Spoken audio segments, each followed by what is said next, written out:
আসসালামু আলাইকুম প্রিয় দর্শকবৃন্দু, আজ আমরা শুরু করছি এক মহান নবীর জীবন কাহিনী, যিনি ছিলেন মানব জাতির ইতিহাসের প্রথম রাসূল, আল্লাহ প্রেরিত দূত হযরত নূহ আলাইহিস সালাম। এই পর্বে আমরা জানব নূহ আলাইহিস সালামের আবির্ভাব কবে, কোথায় হয়েছিল, তিনি কোন জাতির প্রতি প্রেরিত হয়েছিলেন, তার যুগের মানুষ কেমন ছিল এবং কেন আল্লাহ তাদের মধ্যে একজন রাসূল প্রেরণ করলেন। নূহ আলাইহিস সালাম ছিলেন আদম আলাইহিস সালামের নবম বংশধর। তার পূর্ণ নাম নূহ ইবনে লামিক ইবনে মুতুসালেহ ইবনে ইদ্রিস আলাইহিস সালাম। ইদ্রিস আলাইহিসসালামের পরে এক দীর্ঘ সময় অতিবাহিত হয়। তার মৃত্যুর বহু বছর পরে মানুষ ধীরে ধীরে আল্লাহর একত্ববাদ থেকে বিচ্যুত হতে থাকে। প্রথম যুগের মানুষ ছিল এক আল্লাহর উপাসক। তারা নেককার মানুষদের শ্রদ্ধা করত, যেমন ওয়াদ, সুয়া, ইয়াগুস, ইয়াউক এবং নাসর। এই নেক লোকদের মৃত্যুর পর শয়তান মানুষকে প্ররোচিত করে, বলল তাদের মূর্তি বানাও, যেমন তোমরা তাদের কথা মনে রাখতে পারো। এভাবেই মূর্তি পূজার সূচনা হলো। প্রথমে শুধু স্মরণ ছিল, পরে তা হয়ে দাঁড়ালো পূজায় রূপান্তরিত। মানুষ ভুলে যায় তাওহীদ, আল্লাহর একত্ববাদ চাপা পড়ে যায় বংশানুক্রমিক শিরক ও গোমরাহির নিচে। নূহ আলাইহিস সালামের যুগের মানুষ ছিল দম্ভ ভরা, ক্ষমতাবান এবং অহংকারী। তারা দুনিয়াকে ভালোবাসছিল, পার্থিব সুখ সুবিধাকেই তারা চূড়ান্ত লক্ষ্য মনে করত।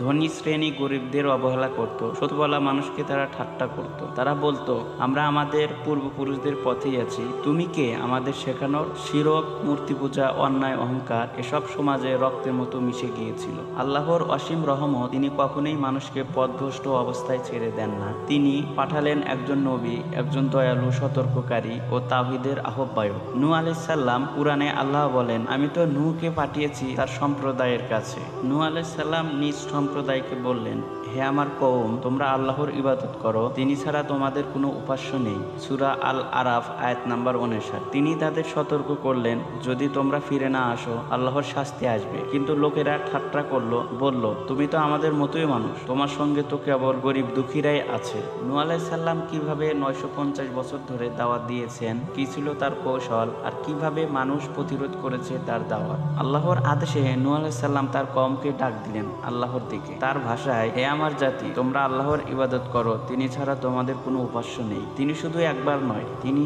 দিনে ডেকেছেন, রাতে ডেকেছেন, গোপনে ডেকেছেন, প্রকাশ্যে ডেকেছেন। আমি তাদেরকে খোলাখুলি আহ্বান করেছি, আবার গোপনেও তাদের দাওয়াত দিয়েছি। সূরা নূহ আয়াত নাম্বার 8 থেকে 9। তিনি আল্লাহর পক্ষ থেকে তাওহীদ প্রচার করেছেন, তিনি সতর্ক করেছেন আখিরাতের শাস্তি থেকে, আর দিয়েছেন জান্নাতের সুসংবাদ। তিনি বলতেন, তোমরা ক্ষমা চাও আল্লাহর কাছে, নিশ্চয় তিনি ক্ষমাশীল। তিনি তোমাদের উপর আকাশ থেকে বৃষ্টি ঝরাবেন, ধন সম্পদ ও সন্তান দান করবেন। সূরা নূহ আয়াত নাম্বার 10 থেকে 12। এটি ছিল এমন এক দাওয়াত যেখানে আখিরাতের ভয় ও দুনিয়ার কল্যাণ উভয় ছিল। নূহ আলাইহিস সালাম তার জাতিকে দাওয়াত দিয়েছেন 950 বছর। আল্লাহ বলেন, তিনি তাদের মাঝে ছিলেন 1000 বছর থেকে 50 বছর কম। সূরা আনকাবুত আয়াত নাম্বার 14। এই দীর্ঘ সময়ে নূহ আলাইহিস সালাম কখনো ক্লান্ত হননি, হতাশ হননি, থেমে যাননি। এটাই এক মহান নবীর ছায়াসম আদর্শ।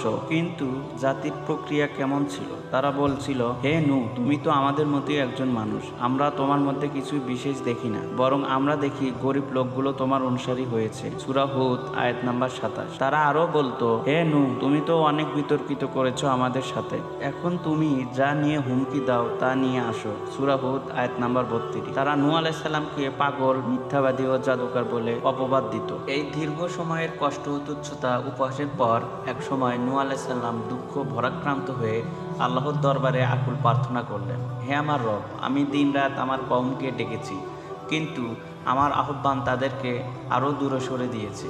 এভাবেই ধাপে ধাপে নূহ আলাইহিস সালাম বুঝতে পারলেন তার কওমের অধিকাংশ আর সংশোধিত হবে না। তারা জেনে বুঝে সত্যকে অস্বীকার করেছে।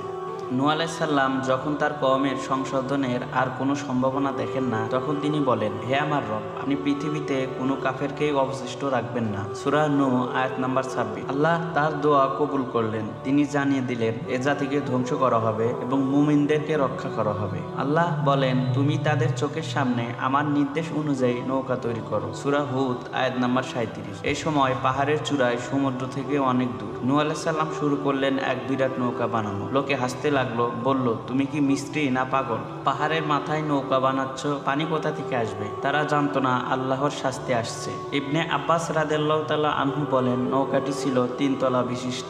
নিচ তলায় ছিল পশু পাখি, মাঝের তলায় ছিল মানুষ, আর উপরের তলায় ছিল পাখি। এই দৈর্ঘ্য ছিল প্রায় 300 হাত, প্রস্থ 50 হাত এবং উচ্চতা 30 হাত। নূহ আলাইহিস সালাম সমস্ত পানির মধ্য থেকে একটি করে জোড়া জোড়া উঠালেন নৌকায়, যেমন আল্লাহর আদেশ করেছিলেন। আল্লাহর হুকুম হলো, ভূগর্ভস্থ পানি ফেটে বের হলো, আকাশের দরজা খুলে গেল।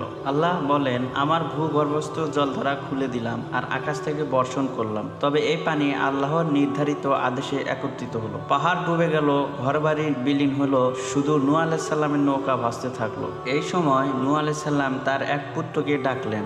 তিনি ছিল কাফের। তিনি বললেন, হে আমার পুত্র, আমার সঙ্গে উঠে পড়ো, কাফেরদের সঙ্গে থেকো না। সূরা হুদ আয়াত নাম্বার 42। কিন্তু সে বলল, আমি এক পাহাড়ের আশ্রয় নেব যা আমাকে রক্ষা করবে। নূহ আলাইহিস সালাম বললেন, আজ আল্লাহর আদেশ থেকে কেউ রক্ষা পাবে না। অবশেষে বিশাল ঢেউ এসে সবকিছু গ্রাস করে নেয়। নূহ আলাইহিস সালামের সেই পুত্র ডুবে যায়। এই ছিল হযরত নূহ আলাইহিস সালামের জীবনের কাহিনী। পরবর্তী পর্বে আমরা জানবো হযরত হুদ আলাইহিস সালামের জীবনের কাহিনী।